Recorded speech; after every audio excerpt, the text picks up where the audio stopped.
Saludo con gusto a Arturo Sarucán, ex embajador de México en Estados Unidos y consultor internacional. Arturo, bienvenido. Gran placer estar contigo, como siempre, Guillermo. Arturo, has venido advirtiendo de las consecuencias que podrían provocar en la relación bilateral entre México y Estados Unidos las inconsistencias e incongruencias de las políticas de López Obrador en temas como el combate al crimen organizado o el tráfico de fentanilo. Hoy has vuelto a abordar el asunto ante nuevas publicaciones en Washington que refieren las vulnerabilidades de México bajo el actual gobierno. ¿Cuáles pueden ser las afectaciones en la relación entre los dos países? Sí, Guillermo, bueno, primero está este tema que tú y yo hemos comentado en el pasado acerca de, primero, la enorme promesa y el enorme potencial que México tiene, una de esas oportunidades que llegan quizá una vez cada generación, con lo que es el recalibramiento más importante que Estados Unidos ha hecho de su política exterior, de sus intereses en el mundo desde el fin de la Guerra Fría, con la relación con Beijing. Es decir, no solo está ocurriendo en términos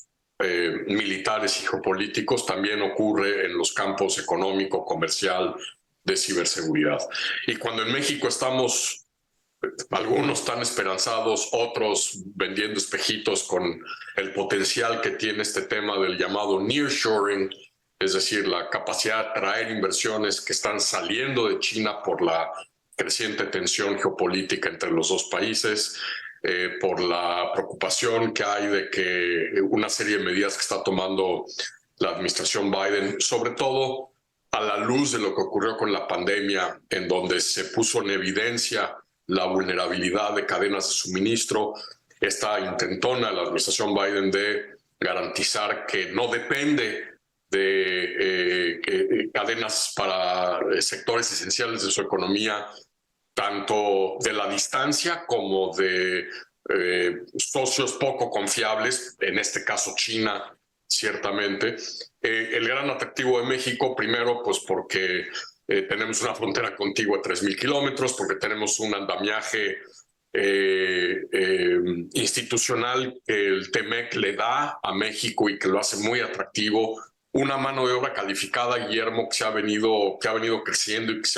que ha venido sofisticándose con las 3 décadas de integración económica con Norteamérica. Pero todo esto,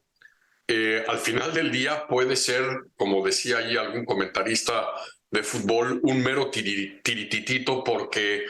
hay dos factores que están pesando y que están empezando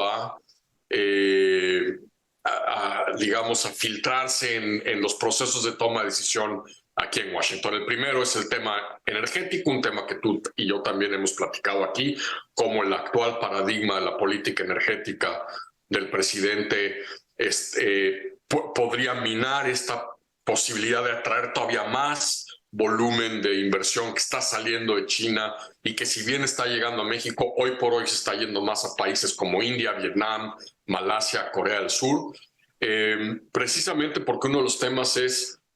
que mientras Canadá y Estados Unidos caminan en una dirección en temas de combustibles renovables, energías renovables, una economía verde, estímulos para la economía verde, dejando combustibles fósiles atrás, pues México parece ir en la dirección opuesta con los paradigmas del presidente con respecto a las refinerías, a Pemex, al papel de Pemex y la CFE. Y sin la columna vertebral de este paradigma de eficiencia, resiliencia, independencia, seguridad energética en Norteamérica, al cual México tendría que jugar un papel esencial junto con sus dos otros socios norteamericanos, el resto del paradigma del nearshoring, pues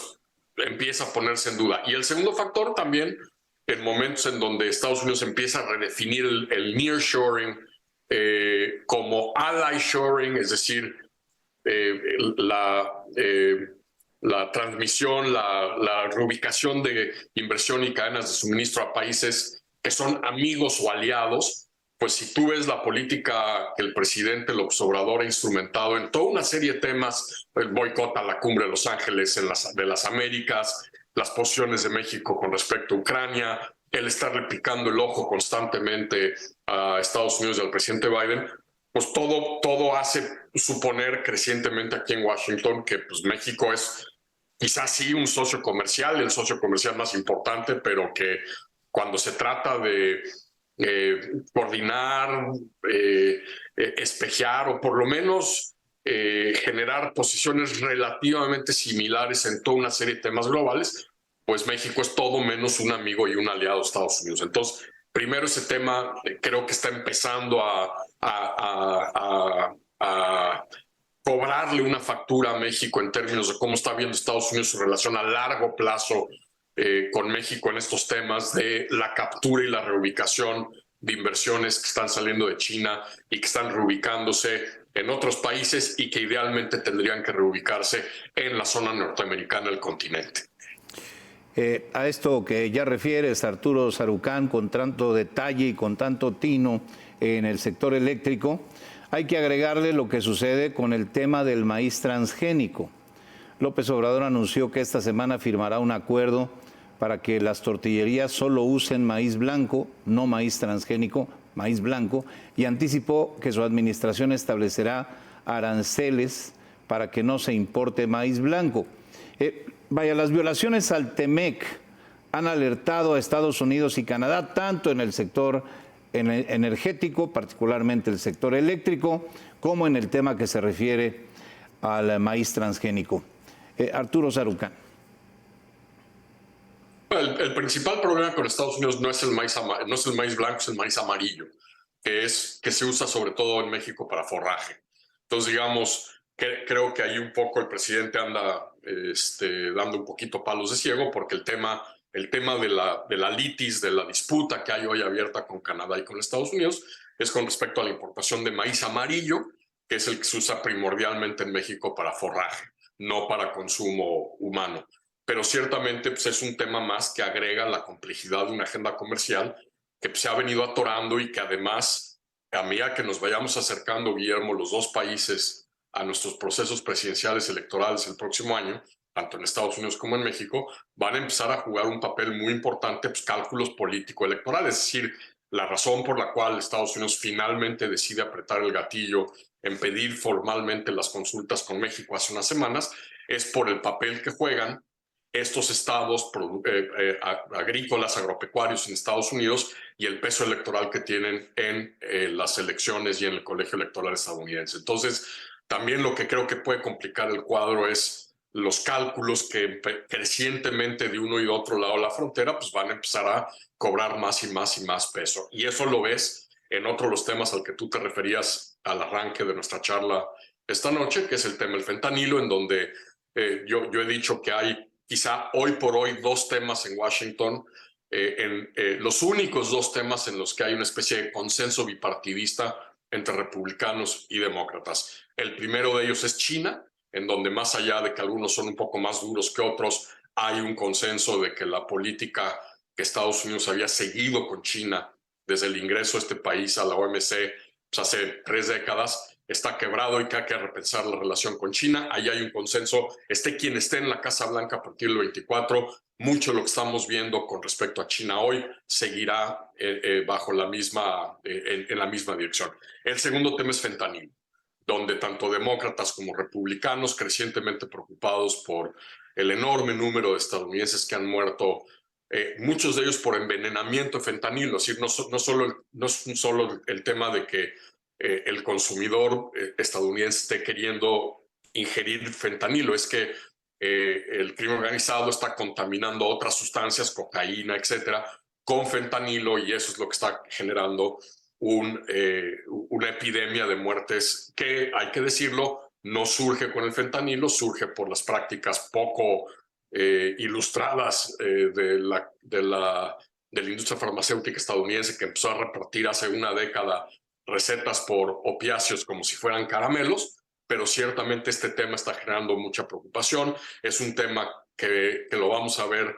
de manera central en las primarias de los dos partidos y en la campaña presidencial del próximo año, y es un tema que precisamente al que me refería hoy, esta mañana en mi cuenta de Twitter, ha llevado a que la bancada republicana en la Cámara de Representantes pida que México pase el Pentágono, el Departamento de Defensa de los Estados Unidos tiene una estructura militar en donde divide el mundo y, digamos, a cada comando regional le toca velar por las relaciones en materia de defensa y militares con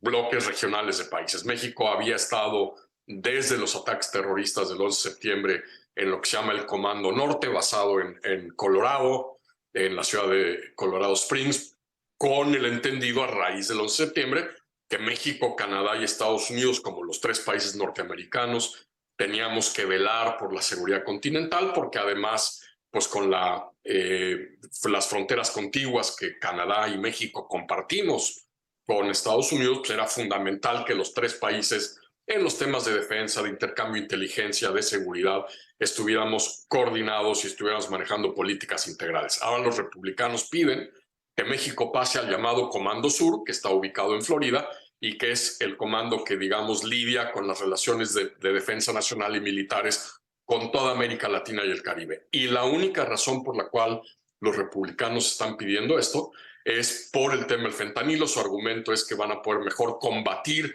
el trasiego de fentanilo que está llegando por México si desde el Comando Sur se unifican y se armonizan criterios en la lucha contra el narcotráfico. Y esto podría tener repercusiones muy importantes para México, para sus intereses nacionales a largo plazo, para las relaciones de seguridad en el continente americano, y podría, precisamente por lo que comentábamos de un posible desacoplamiento en estas cadenas de suministro norteamericanas por las posiciones de México en toda una serie de temas, podría ahondar ese desacoplamiento de las cadenas de suministro en Norteamérica si México es reubicado en el Comando Sur con el resto de los países latinoamericanos y caribeños, en lugar de estar en el Comando Norte con Estados Unidos y con Canadá. Entonces, digamos, a lo que voy es que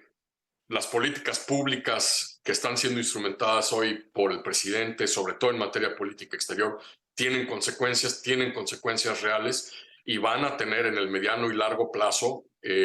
impacto real para los intereses nacionales de México en su relación con Estados Unidos, su principal socio comercial, pero también en el papel en el que México está en el tablero internacional con el que Estados Unidos ve al mundo. Bueno, y a todo esto, Arturo Sarucán, hay que agregar los señalamientos muy directos de la directora de la DEA respecto a la insuficiente cooperación de México en el combate a las bandas criminales, sin que el gobierno mexicano haya hecho nada para cambiar esta percepción. Y como bien señalas, cuando empiecen las campañas electorales, las cosas se pondrán peor. Ya arrancaron, pero oficialmente arrancarán en enero. Tienes razón, ya de hecho acá en México todo el mundo está en plena campaña, parece campaña, es campaña, y pues quienes realizan campaña son aspirantes, son precandidatos, en este caso de Morena, a la presidencia de la República.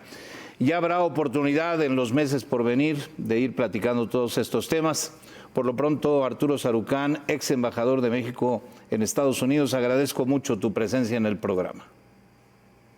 Es un gran placer estar contigo, Guillermo, como siempre. Muchas gracias. Hasta luego, Arturo.